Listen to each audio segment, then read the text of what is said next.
Hello everyone, कैसे हो सारे। एसडीसी क्लासेस पर मैं असीम भारद्वाज आप सभी का स्वागत करता हूं। इस सेशन के अंदर Delhi police head constable ministerial post से रेलिवेंट सभी प्रकार की जानकारियां इस सेशन के अंदर मैं आप सभी के साथ शेयर करूंगा। जैसा कि आप जानते हो कि सर दिल्ली पुलिस के अंदर हेड कांस्टेबल जो मिनिस्ट्रियल वाली पोस्ट है ये साल 2014 के बाद सर अब साल 2022 के अंदर डायरेक्टली आपको देखने को मिल रही है।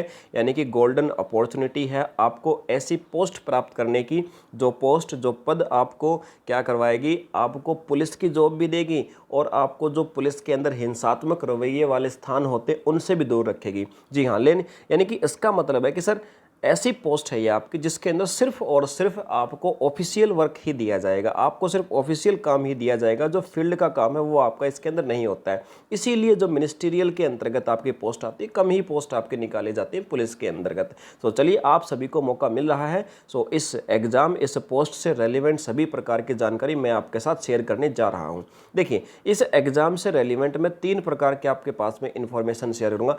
पहली बात मैं आपको बताऊँगा एलिजिबिलिटी, कि एलिजिबिलिटी क्या होनी चाहिए इस एग्ज़ाम को देने के लिए, इस फॉर्म को भरने के लिए। वैसे तो मोस्टली बच्चे फॉर्म को फिल कर चुके होंगे, फिर भी मैं आपको क्वालिफिकेशन बताऊंगा इसके अंतर्गत। दूसरी चीज़ मैं आपको बताऊंगा कि सर मान लीजिए हमने फॉर्म फिल कर दिया, एलिजिबल थे सर हम, तो सर हमें अब इसके अंदर कौन कौन से हर्डल्स पार करने पड़ेंगे सर, जिनमें पास होकर के हम इस पोस्ट के लिए सिलेक्शन हमारा हो जाए। सो दूसरी चीज़ मैं आपको हर्डल्स बताऊंगा, written test, physical, typing test and computer. ये 4 हर्डल्स आपको इसके अंदर पास करने होंगे। उसके बाद फिर आपको मैं बताऊंगा इसी सेशन के अंदर साथ साथ में कि आपको बुक्स कौन सी फॉलो करनी है और आपको इस एग्ज़ाम की प्रिपरेशन करने के लिए सेल्फ स्टडी करना ज़्यादा बेटर रहेगा सर, या किसी ऑफलाइन या किसी ऑनलाइन कोचिंग सेंटर के अंदर हम एडमिशन ले करके इस एग्ज़ाम को बेहतरीन तरीके से पास कर सकते हैं। सो 3 हमारे फेज होंगे इस सेशन के अंदर और ज़्यादा समय नहीं लगेगा। मैक्सिमम आपको 10 मिनट से भी कम समय के अंदर मैं सारी की सारी चीज़ें आपको कवर करवा देता हूँ। चलिए शुरू करते हैं। फर्स्ट थिंग हमारी कि सर एलिजिबिलिटी क्या होनी चाहिए सर इस एग्ज़ाम के लिए। सो देखिए, एज कैंडिडेट की होनी चाहिए 18 to 25, 18 से 25 साल के बीच में उस बच्चे की एज होनी चाहिए, पहली बात। और ये जो स्टूडेंट है जिसकी एज 18 से 25 है वो 12th पास होना चाहिए। ऐसा नहीं है कि आप किसी को भी उठाओ गांव से और देखो कि उसने 12th 10th कुछ कर नहीं रखे, आपने कहा सर, आपने कहा था एज क्वालिफिकेशन ये होनी चाहिए। सो 18 से 25 उस स्टूडेंट की जिसने 12th पास कर रखी है वो इस एग्ज़ाम के लिए एलिजिबल है सर। ठीक है सर। चलिए, सेकंड थिंग सर, ये तो होगा एलिजिबिलिटी सर, बहुत बेसिक सी बात है सर, हमें पता भी है। मेन चीज़ आती है सर हर्डल्स कौन कौन से होंगे, कौन कौन से स्टेज हमें पार करने होंगे। तो पहला स्टेज जो आपको पार करना होगा वो होगा आपका रिटन टेस्ट। सो आपको रिटन टेस्ट के बारे में और उसकी प्रिपरेशन के बारे में यहीं पर मैं आपसे डिस्कस कर देता हूँ, सारी जानकारियाँ आपसे शेयर कर देता हूँ, ध्यान से सुनिएगा। देखिए प्यारे बच्चों, फर्स्ट सब्जेक्ट हमारा आता है मैथमेटिक्स सर, जो 100 नंबर का हमारा पेपर होगा। 90 मिनट हमें टाइम दी जाएंगी और मैक्सिमम मैं कहता हूँ जो बच्चा प्रिपरेशन करके जाएगा 70 मिनट से ज़्यादा 1 मिनट नहीं लगेगी उसको इस पेपर को सॉल्व करने में। ठीक है, चलिए सर, निगेटिव मार्किंग होती है, ये आपको पता है सर इस एग्ज़ाम के अंदर, क्योंकि एसएससी इस एग्ज़ाम को कंडक्ट करवा रही है तो निगेटिव मार्किंग तो होगी sir. First thing sir, mathematics आएगा आपका 20 नंबर का, 20 क्वेश्चन मैथमेटिक्स से आने हैं। अब ये जो मैथमेटिक्स से 20 क्वेश्चन आने हैं सर, बुक कौन सी प्रेफर करें, या सर किसी टीचर का कोर्स हम ऑनलाइन परचेज करें, या सर किसी हम कोचिंग सेंटर में ऑफलाइन जाएं। देखो प्यारे बच्चों, अगर आपने पहले साल 1.5 साल प्रिपरेशन कर रही है गवर्नमेंट जॉब एग्ज़ाम्स की, तो सबसे बेस्ट है कि आप एक मैथमेटिक्स की बुक लेकर के आए RS अग्रवाल नाम से। और उस RS अग्रवाल बुक जो है उसके अंदर 2 एक्सरसाइज होती हैं हर चैप्टर की। आप सिर्फ फर्स्ट एक्सरसाइज उसके अंदर से कवर कर सकते हैं। RS अग्रवाल की जो बुक है उसके आप हर चैप्टर की पहली एक्सरसाइज एक बार कंप्लीट कर लो, क्योंकि समय हमारे पास बहुत ज़्यादा लंबा चौड़ा समय नहीं है, सितंबर के आसपास हमारा एग्जाम हो जाएगा। सो पहले आप फर्स्ट एक्सरसाइज उसके अंदर से कर लो, आराम से आप 20+ क्वेश्चन यहाँ से सॉल्व करके आ जाओगे, मुझे पूरा भरोसा आप पे। ठीक है सर, तो मैथमेटिक्स के लिए RS अग्रवाल की बुक से प्रैक्टिस कर सकते हैं अगर हमने प्रिपरेशन कर रखी है तो। दूसरा आपके पास ऑप्शन है कि आप किसी ऑफलाइन कोचिंग में जा सकते हो, या सबसे बेस्ट होता है आजकल कंप्लीट कोर्स आपको रिकॉर्डेड मिल जाता है ऑनलाइन क्लासेस के अंदर। तो किसी भी ऑनलाइन प्लेटफॉर्म जो आपको अच्छा समझ में आए वहाँ से आप ऑनलाइन भी कोर्स परचेज कर सकते हो। मैथमेटिक्स के लिए अलग से करने की आवश्यकता नहीं है, वैसे आप कोई भी दिल्ली पुलिस का ही बैच परचेज कर सकते हो। ठीक है, अगर आप जो टीचर से आप जुड़े हो, अगर हमसे लेना तो हमारा भी एप्लीकेशन है प्ले स्टोर पर SDC क्लासेस के नाम से वहाँ पर भी हमने टारगेट बैच स्टार्ट किया है दिल्ली पुलिस का, जिसके अंदर आपके एग्ज़ाम तक आपका सिलेबस कंप्लीट करवा दिया जाएगा, आपके सामने अवेलेबल होगा, ठीक है। या इसके अंदर ना जो टीचर का आपको अच्छा समझ में आते हैं उसी से आपको परचेज करना अगर आप ऑनलाइन पढ़ना चाहो तो, ठीक है। चलिए सर, इसके बाद दूसरी चीज़ है हमारे GK sir, general knowledge 20 number की हमारी जीके आएगी, जनरल नॉलेज आएगी सर। इसके लिए मैं आपको कहता हूँ कि आपको कोई किसी टीचर की ज़्यादा नीड है नहीं। आपके पास एक तो बुक है लूसेंट की बुक है, बेस्ट बुक है। अगर आप लूसेंट बुक को कवर कर लेते हो, देखो एक बार अगर आप उसको पढ़ना शुरू करोगे, फर्स्ट टाइम पढ़ोगे तो एकदम से याद तो नहीं होगी, बट हाँ आपको इस लायक हो सकती है वो कि आप एग्ज़ाम में ऑप्शन देख करके आंसर लगा सकते हो। तो लूसेंट पढ़ लो, या फिर और भी अगर दूसरा ऑप्शन आप मुझसे पूछो तो एक दृष्टि पब्लिकेशन की भी जीके की बुक आती है, सो उसको आप पढ़ सकते हो, ठीक है। सो जीके का सोल्यूशन वहाँ से हो जाएगा। अदरवाइज कोई टीचर से आप जुड़े हो तो उसका ऑनलाइन कोर्स देख सकते हो। यूट्यूब वाली जो वीडियोज़ होती हैं वो यूट्यूब वाली वीडियोज़ से आपको कुछ नहीं हासिल होना है। फर्स्ट थिंग बता दो बेटा, यूट्यूब सिर्फ होता है टीचर को अपना डेमो दिखाने के लिए कि मैं पढ़ाता कैसा हूँ। आपको जो एक्चुअल बेनिफिट होगा किसी एग्जाम के लिए वो उस टीचर की एप्लीकेशन पे जा करके उसका कोर्स परचेज करोगे, वहाँ पे सिस्टमेटिक आपको मिलेंगी चीज़ें, वहीं से आप कवर कर सकते हो। तो जीके भी अगर करना चाहो तो भी आप वहीं से करोगे। सिर्फ यूट्यूब के भरोसे आप कभी सोचते रहो कि 2 महीने में कोई टीचर हमें कोर्स करवा देगा, नहीं करवाएगा। उसका सिर्फ एक ही मोटो होगा कि मैं अपने चैनल को कैसे प्रमोट करूँ, वो गलत भी नहीं है।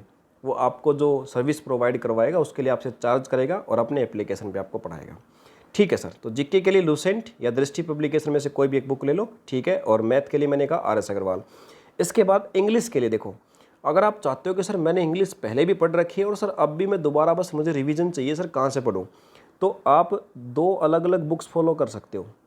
एक तो आपकी SP बख्शी की आती है बुक, अरिहंत की, अरिहंत पब्लिकेशन की, और SP बख्शी उसका राइटर होता है, SP बख्शी। इस बुक के अंदर जितनी भी वोकैबलरी है, जितनी भी वकैब है, वो वकैब आप कंप्लीट कर दो। SP बख्शी वाली जो बुक है उसमें से वकैब कंप्लीट कर दो। और ग्रामर की जो बुक अगर मैं आपको बताऊं तो एक बुक है आपकी KD कैंपस या पैरामाउंट में से किसी की भी एक बुक आती है, प्लिंथ टू पैरामाउंट, ठीक है। प्लिंथ टू पैरामाउंट नाम से बुक आती है, KD कैंपस की भी आती है नीतू सिंह के द्वारा लिखी हुई, या पैरामाउंट की भी आती है। वो सेम ही है, उनमें कोई कंटेंट में डिफरेंस नहीं है, दोनों के अंदर सेम कंटेंट है। वो आप बुक लेकर के पढ़ सकते हो। उस बुक के अंदर इंग्लिश को हिंदी के साथ दिया हुआ है आपका, ठीक है। या फिर एक जो बुक आपकी लूसेंट, आप ये मान सकते हो कि जो KD कैंपस या पैरामाउंट की जो बुक है वो आपकी लूसेंट बुक का ही एक प्रकार से समराइज फॉर्म है, ठीक है। लूसेंट में और भी ज़्यादा रूल्स हैं और सिंपल भाषा के अंदर है।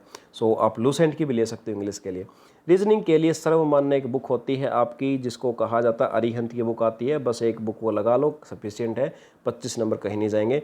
कंप्यूटर के लिए जो मैंने आपको एक बुक बताई है जीके के लिए, यहाँ पर जो दृष्टि पब्लिकेशन है लूसेंट, उसके अंदर कंप्यूटर भी आपको दिया मिलेगा। अदरवाइज आप चाहो सर मुझे स्पेशल कुछ तैयारी करनी है इसके बारे में, सो आप कंप्यूटर की अरिहंत या लूसेंट, इन दोनों कंपनियों की एक अलग से बुक आती है, सिर्फ कंप्यूटर की पतली सी बुक आती है। सो आप वो बुक खरीद सकते हो कंप्यूटर के लिए, वहाँ से कवर हो जाएगा, ठीक है। तो ये आपका सभी सब्जेक्ट के लिए मैंने आपको रिकमेंड किया। आप सेल्फ स्टडी से भी कर सकते हो, अदरवाइज दूसरा ऑप्शन आपके पास में, आप कोई भी किसी टीचर का बैच परचेज कर सकते हो। दोनों ही बेस्ट ऑप्शन, डिपेंड करता है कि अगर आपने पहले से प्रिपरेशन कर रखी है तो सेल्फ स्टडी करो, वो ज़्यादा बेस्ट रहेगा। अगर पहले प्रिपरेशन नहीं कर रखी तो अपनी हिम्मत लगा दो किसी भी ऑनलाइन बैच के अंदर, ठीक है। ओके सर, अब 100 क्वेश्चन, 90 मिनट का टाइम और नेगेटिव मार्किंग होती है, आप पहले से जानते हो, ठीक है सर। ये जो पेपर आपका 100 नंबर का हो गया, सर हमें कितने नंबर इसके अंदर से चाहिए? सो प्यारे बच्चों, अगर ये 100 नंबर के पेपर की अगर मैं आपसे बात करूं तो अगर आप इस पेपर के अंदर 80 मार्क्स ले आते हो देन आपका सिलेक्शन होने से कोई नहीं रोक सकता है। 80 नंबर अगर आप ले आते हो तो कोई भी ताकत आपको नहीं रोकेगी। 80 नंबर के आसपास सिलेक्शन बनेगा इस पेपर के अंदर, ठीक है। ओके सर, इसके बाद सर आपका मान लीजिए रिटन टेस्ट क्लियर हो जाता है, सो इसके बाद आप जाओगे अगले स्टेप पे। अब मैं बात करता हूँ सर फिजिकल टेस्ट के बारे में, ठीक है। फिजिकल टेस्ट के बारे में आपसे बात करता हूँ। सर फिजिकल टेस्ट हमारा क्या होगा, ठीक है। वैसे तो फिजिकल पहले होता है इन एग्ज़ाम्स के अंदर, उसके बाद आपका टेस्ट पेपर होता था, इस प्रकार से होता था, बट वो अपने कमीशन अपने अकॉर्डिंग अपने हिसाब से इन सारी चीज़ों को चेंज करता रहता है। तो इसलिए क्या करता हूँ, पहले पेपर ले लेता, उसके बाद आजकल फिजिकल टेस्ट ले लेता है। सो फिजिकल टेस्ट में क्या होगा, देखो वैसे तो एलिजिबिलिटी क्या होती है फिजिकल टेस्ट के लिए, जो मेल होते हैं पुरुष होते हैं, पुरुषों के लिए 165 सेंटीमीटर कम से कम हाइट होनी चाहिए, और जो चेस्ट है वो 78 सेंटीमीटर होनी चाहिए विदाउट एक्सपेंशन, बिना फुलाए, और फुलाने के बाद 82 सेंटीमीटर तक होनी चाहिए।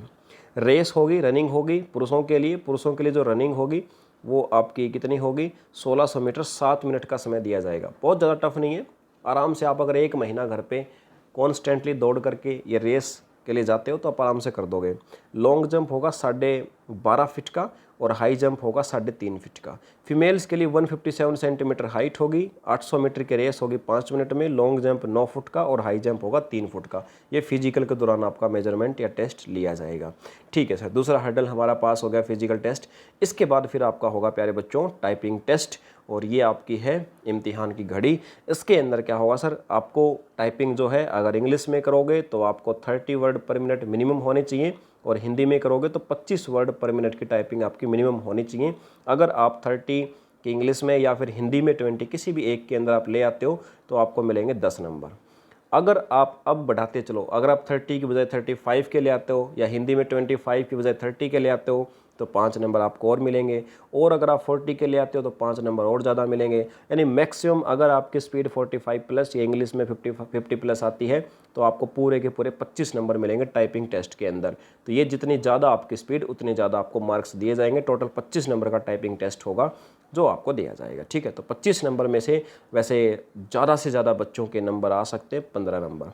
15 से ज़्यादा वाला तो कोई रेयर केस होता है, कोई एक आधा ही बच्चा होता है, मैक्सिमम 10 से 15 नंबर ही बच्चों के बनेंगे इसके अंदर। ठीक है, ओके सर।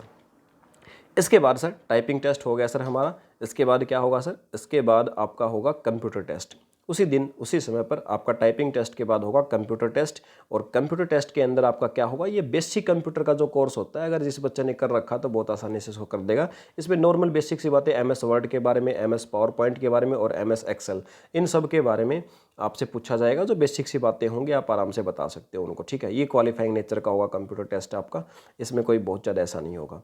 अब सर इसके बाद हमारी हर्डल्स पास हो गई सर, बुक्स आपने बता दी और सर एलिजिबिलिटी बता दी। अब लास्ट बताइए सर कि कट ऑफ कितने पे जा सकती है सर फाइनल, यानी कि सर फाइनल किसी बच्चे के पास में कितने नंबर हो तो सर उसका सिलेक्शन होने के चांस होंगे। सो प्यारे बच्चों, मैं अपनी अगर एस्टिमेशन से बताऊं सो जिस बच्चे के 95 नंबर होंगे टोटल 125 में से, 100 नंबर का तो आपका रिटन टेस्ट था और प्लस में 25 की टाइपिंग थी। तो मैंने बताया था कि 100 में से जिसके 80 नंबर ये मान लीजिए और 15 नंबर ये मान लीजिए, सो 95 नंबर।